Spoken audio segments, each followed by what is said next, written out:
ఈజీగా టేస్టీగా చేపల కూర చేసుకుందామా. నానబెట్టుకున్న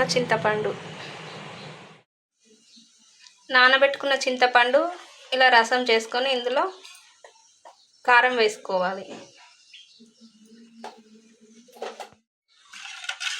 ఇలా కలుపుకోవాలి కారం కలిసేలాగా.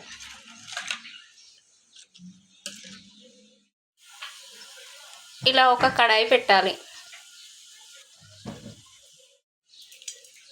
ఇప్పుడు పెట్టుకున్న కడాయిలో ఆయిల్ పోసుకోవాలి.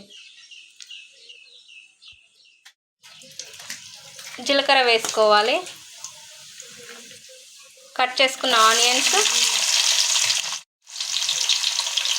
కరివేపాకు వేసుకోవాలి. ఆయిల్లో ఇలా ఒకసారి కలపాలి. ఇప్పుడు అల్లం వేసుకోవాలి. వేసి కలపాలి. ఇప్పుడు పసుపు వేసుకోవాలి. ముందుగా కలిపి పెట్టుకున్న చింతపులుసు వేసేసుకోవాలి.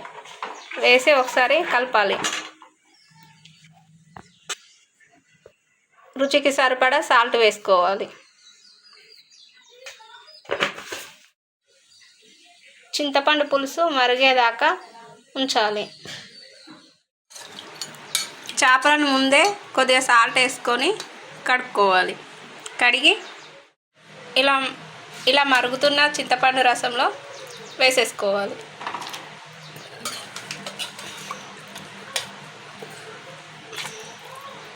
అన్నీ ఒక్కసారి కాకుండా ఒక్కొక్కటి వేసుకోవాలి. ఇప్పుడు జీలకర్ర, మెంతులు, ధనియాల పొడి వేసేసి స్టవ్ ఆఫ్ చేసుకోవాలి. వేడి వేడి అన్నం చేపల కూర రెడీ.